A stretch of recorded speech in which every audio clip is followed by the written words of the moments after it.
This year, we launched a project that aims to rehabilitate the forest behind our school, and we will continue working on it as time goes on. It's a big project, and it requires a lot of data collection, so it's something students will continue to work on year after year. We started by mapping out a 100 by 200 meter space in our school's forest, but collecting data pertaining to soil, biodiversity, tree health, etc. for that huge amount of space is nothing easy to do. So we started by sectioning out just a few 10 by 10 meter areas to dive into those first. There are 5 of these areas, and they are all marked with colored flags. This is purple. The yellow zone. This green zone. This is orange. This blue zone.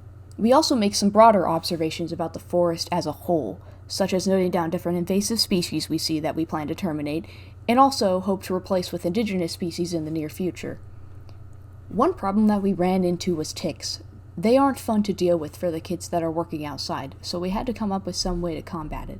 It turns out that ticks really hate coffee grounds, so we're now being donated them every once in a while and using them to mitigate the ticks around the school.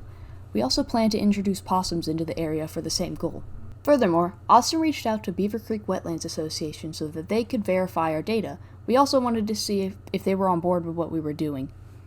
We are making good progress, but definitely don't have all the data that we want currently. For example, we plan to test the pH levels of the soil, but we haven't gotten to it yet. So there's a lot of room to grow and still have the project advance.